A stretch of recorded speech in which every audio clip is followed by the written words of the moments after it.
माझा शिवभार माझा राजा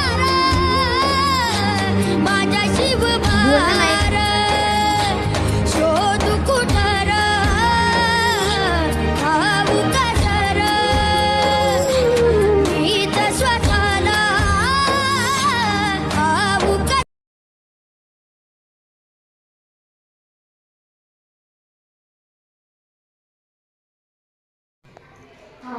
वा, किल्ला तर खूपच सुंदर बनवलाय रे. काय नाव आहे त्या किल्ल्याचं? पन्हाळा. वा, माझ्यासाठी काय साहित्य लागलं बरं? नमस्कार, माझे नाव दिव्या नारायण साबळे आहे. मी इयत्ता 7वी शिकते.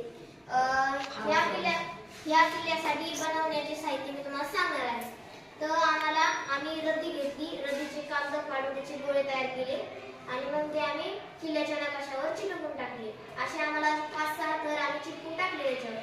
मग आम्हाला ह्या कागदावर एक लगदा तयार करायचा होता टाकण्यासाठी. मग आम्ही काय केलं, कागदाचे तुकडे करून बारीक बारीक पाण्यात भिजू घातले. नंतर मग ते पाण्यात भिजू घातल्यानंतर आम्ही माती चाळवली आणि त्याच्यात मिक्स करून टाकली.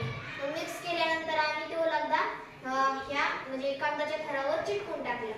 नंतर कागदाच्या थरावर चिटकवून टाकल्यावर आम्हाला बनायची होती तटबंदी. तर मग आम्ही मऊ माती घेतली, इतकी मऊ की म्हणजे तटबंदी त्यांनी उडणार नाही अशी घेतली होती. मग आम्ही त्यांनी तटबंदी बनवून टाकली. छान. बर, मला तू मला म्हणलीस ह्या नकाशावर चिटकवलं म्हणजे अगोदर आपण घेतलं होतंस का तू? हो. बर, छान. आता मग या किल्ल्यामध्ये भरपूर अशी नावं लिहिलेली आहेत, पण मला कळेल आणि कुठं काय आहे थोडीशी माहिती सांगता येईल का कोणाला? सांग बरं, वाटत जोरात सांग. हा वाघ दरवाजा म्हणजेच प्रवेशद्वार. जेव्हा प्रवेशद्वारामध्ये आपण गेल्यानंतर आपल्याला अनेक ठिकाण दिसतात. जसं म्हटलं की राजवाडा, लक्ष्मी मंदिर, अंबारखाना, सज्जाकोटी, तबक उद्यान, होडक तलाव, सोमेश्वर तलाव असे अनेक ठिकाण दिसतात. बर, आता एक प्रश्न विचारते की सज्जाकोटी म्हणजे काय? सज्जाकोटीच म्हणजे आपले धान्यकोटा.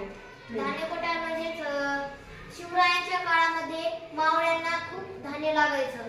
तर मग शिवरायांनी ठरवलं की आपण एक सज्जाकोटीच बनवूया. मग त्या सज्जाकोटीत बनवली, त्यांनी इतकी मोठी बनवली की त्याच्या शत्रूंनी जरी आक्रमण केला तर ते धान्य आपल्याला खायपुरतं पुरेल. अच्छा, म्हणजे 6 महिने जरी या किल्ल्याला वेढा दिला तरी 6 महिन्यात पुरेल एवढं धान्य तिथल्या मावळ्यांना, तिथल्या सैनिकांना, तिथं राहणाऱ्या लोकांना तिथलं धान्य पुरलं जायचं सज्जाकोटीतून. बरोबर आहे, छान. बरं, आता मग हे किल्ला तर फार उंच आहे, बरोबर आहे. मग तिथं पाण्याची सोय कशी केली जायची? ते अनेक तलाव बनवले. अच्छा, हो, किल्ल्यावरच तलाव केले. तिथं तलावाचं नाव काय आहे? होडक सागर आहे. तलाव म्हणतात त्याला, सागर. होडक तलाव. पुन्हा आणि इकडे सोमेश्वर तलाव. छान. आणखी किल्ल्याविषयी कोण माहिती सांगते? जरा जरा सांगायची. नमस्कार, माझे नाव ज्ञानेश्वरी गोकुळ साळुंखे. मी इयत्ता 7वीत शिकते.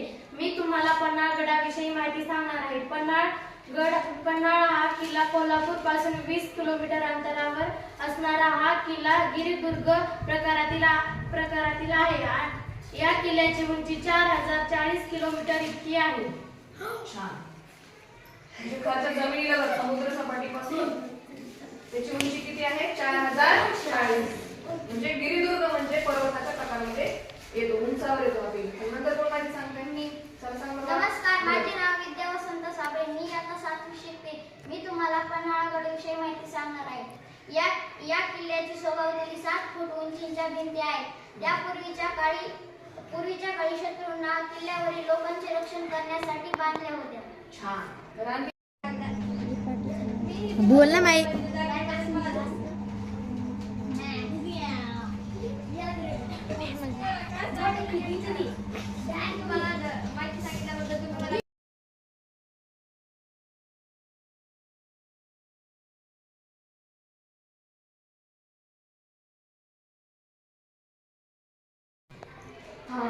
वा, किल्ला तर खूपच सुंदर बनवलाय रे. काय नाव आहे त्या किल्ल्याचं? पन्हाळा. वा, माझ्यासाठी काय साहित्य लागलं बरं? नमस्कार, माझे नाव दिव्या नारायण साबळे आहे. मी इयत्ता 7वी शिकते.